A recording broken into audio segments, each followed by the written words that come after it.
हे ठही विया साहिल जे पसंदि जा छोला। साहिल, मुंहिंजो वॾो पुटु, उनखे छोला जाम पसंदि आहिनि। ऐं पूरीअ सां मुंहिंजो नंढो पुटु मानस, उनखे छोला पसंदि आहिनि चांवरनि सां। पूरी ठही वई, चांवर ठही विया। मम्मी पप्पा खे छोला पसंदि आहिनि चांवरनि सां, रस वधीक, छोला घटि। ऐं हिननि खे खपे छोलनि सां फुल्को। पचायां थी पई। कीअं न, हाणे ॿारनि जी पसंदि बि बदिलजी वई आहे। हाणे ॿारनि खे खपे पिज़्ज़ा, बर्गर, मोमोस। मां बि कोशिशि कंदी आहियां ॿारनि जे पसंदि जो ठाहिण जी। ऐं तुंहिंजी पसंदि? छा? मुंहिंजी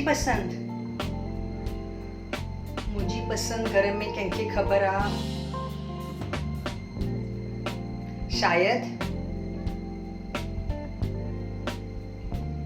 मम्मी मूंखे स्कूल लाइ देरि पई, जल्दी मुंहिंजो टिफिन पैक करियो। हाँ मुंहिंजी राणी, ॾियां थी। हीअ मुंहिंजी गुड़िया तन्वी अथव।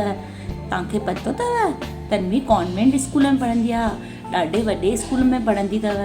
पतो अथव हिन स्कूल वारा जेके पेरेंट्स आहिनि न, को डॉक्टर, को वकील, को इंजीनियर आहे।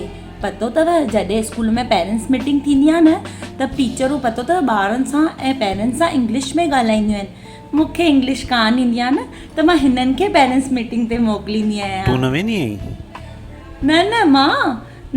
मां थोड़ न वेंदमि, मां त हिकु हाउस वाइफ आहियां न। मनीषा जी, हिकु कप चांहि। चांहि? हाँ इजो मिलंदी, खणी थी अचां। ही खणी पोइ थी करां मां कपिड़ा। मम्मा हाँ जी पुटा। कोल्ड कॉफी मम्मा। कोल्ड कॉफी बिल्कुलु मिलंदी पुट। राजा ठाहे थी अचां हींअर ई। तव्हांखे ख़बर आहे न, अॼु त आर्तवार आहे, त बसि हिननि जूं फरमाइशूं लॻी पयूं आहिनि, है न। छुट्टी जो ॾींहुं आहे न, अॼु त मोकल आहे न, सभिनि खे एंजॉय करणु खपे न। ऐं तोखे मोकल?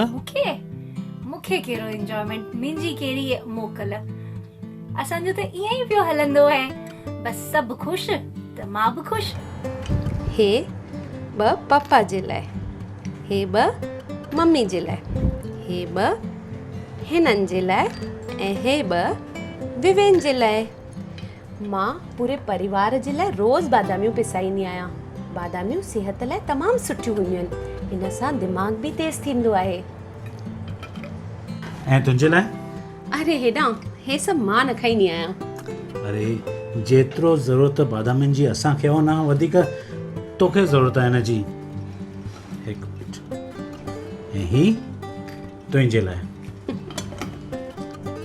अचण होॾे। छा थियो? अच त सही। ही मुंहिंजी माउ ऐं तूं मुंहिंजे पुट जी माउ।